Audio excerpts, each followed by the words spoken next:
사랑하는 성도들은 반갑습니다. 오늘도 말씀과 함께하는 이 하루를 통하여서 하나님의 은혜 가운데에 또 성령이 허락하시는 지혜를 통하여 승리하시는 저와 여러분 되기를 주님의 이름으로 축원드립니다. 오늘 예레미야 36장에서 40장까지의 말씀은 우리가 읽어보신 바대로 참으로 안타까운 장면들이 연출되고 있습니다. 안타까움의 연속이라고 말씀드릴 수 있는데, 예레미야의 주제처럼 이 유다의 죄에 대한 하나님의 심판이 임하는 장면들이 목격되고 있습니다. 이러한 장면들을 볼 때에 우리가 한번 생각해 보았으면 좋겠다라는 것이 하나 있었습니다. 그것은 무엇이냐면, 하나님의 말씀이 계속해서 주어졌음에도 불구하고 이 유다 백성들에게 변한 것이 있는가라는 질문이 던져졌습니다. 하나님의 말씀이 처음으로 임했던 것이 아니라 계속해서 선지자를 통해서 주어졌고, 그리고 예레미야를 통해서 계속해서 주어졌습니다. 그랬을 때에 하나님의 말씀대로 되어지고 있는 이 상황 가운데서도 그들은 정말 이 하나님의 말씀을 듣고 변화가 일어났는가라는 것입니다. 왜 제가 이 질문을 던지냐면, 그들이 믿고 있는 신은 누구였습니까? 그들이 믿고 있는 신은 하나님이었습니다. 하나님이라고 말을 하면서도 하나님의 말씀이 주어짐에도 불구하고 그들은 이 하나님의 말씀에 변화를 보이지 않았다라는 겁니다. 즉, 반응을 보이지 않았습니다. 이러한 것을 바라보면서 제가 느꼈던 것은, 분열왕국 이후로 계속해서 이 유다는, 이 이스라엘이라는 나라는 변하지 않고 있다라는 겁니다. 지독하게 변하지 않고 있는 것은 무엇이냐? 바로 하나님의 말씀에 순종하지 않는 모습이 지독하게 변하지 않고 있다라는 겁니다. 자신들이 하나님의 은혜를 받고 잘 살기를 바란다라고 얘기하고 하나님께 예배를 드린다라고 하였지만, 그들에게 변하지 않았던 것은, 생활은 변화했지만 그들의 마음은 변하지 않고 있다라는 것을 바라볼 수 있습니다. 그러면서 저에게 또 한 가지 질문이 생겼습니다. 그것이 무엇이냐면, 이 코비드 시대를 우리가 맞이하고 있으면서 우리가 하나님을 대하는 자세가 전과 지금이 과연 달라졌는가라는 질문을 던져보게 되었습니다. 사랑하는 성도 여러분, 여러분들은 어떻습니까? 여러분들은 이 코비드 시대가 오기 전에 하나님의 말씀을 대할 때와 지금 이 코비드 시대가 도래하면서 이 안타까운 시대를 살아가고 있으면서 하나님의 말씀을 대하는 태도가 어떻게 지금 진행되고 있습니까? 많은 사람들이 코비드가 처음 터졌을 때는 교회가 그립고 하나님의 말씀이 그립고 하나님을 더 붙들어야 된다라고 이야기를 했었습니다. 그런데 지금 이 상황이 익숙해지면서 우리의 모습은 어떻습니까? 한번 이 질문을 생각하면서 우리는 중요하게 여기며 오늘 본문을 좀 바라봤으면 좋겠습니다. 이들의 상황이 바뀌고 있습니다. 변화되고 있습니다.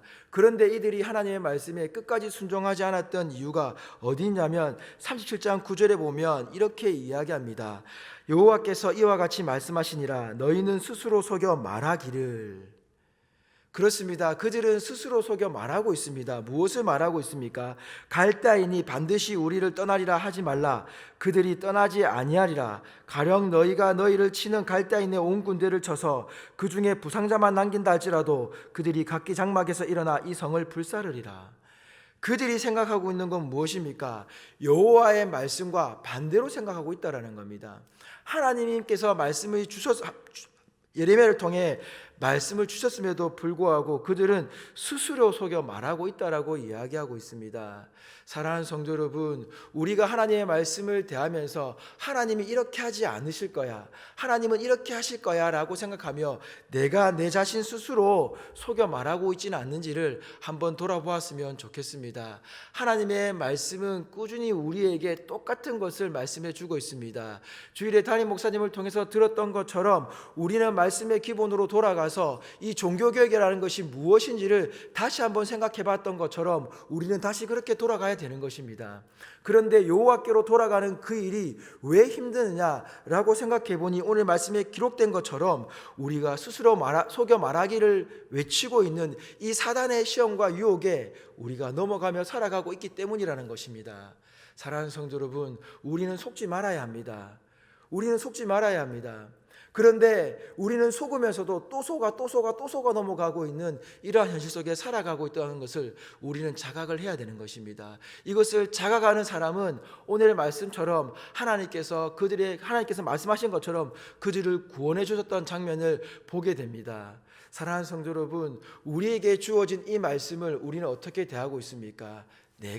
정말 내가 원하는 대로 해석하고 있지는 않습니까? 아니면 하나님의 말씀대로 그대로 순종하기를 바라며 살아가고 있지는 않습니까? 하나님의 말씀을 순종하며 살아갈 때에 세상과는 다른 모습 때문에 어려움을 겪을 수 있습니다. 오늘 나왔던 성경의 인물들처럼 어려움을 겪을 수가 있습니다. 그리고 성경의 구약과 신약을 다 통틀어 봐도 하나님의 말씀에 순종하였을 때에 늘 세상이 주는 편안함이 있었던 것이 아니라 하나님이 주시는 평안함이 있었다라는 것을 우리는 기억해야 할 것입니다. 그 사실을 기억하면서 오늘 또 하나님의 말씀을 붙들며 나가기를 소원합니다. 그랬을 때에 하나님의 말씀을 붙들며 나갔을 때에 에베멜렉에게 임하였던 것처럼 하나님이 그를 구원하셨던 것처럼 하나님의 약속대로 우리를 오늘의 삶 속에서 구원하실 줄 믿습니다.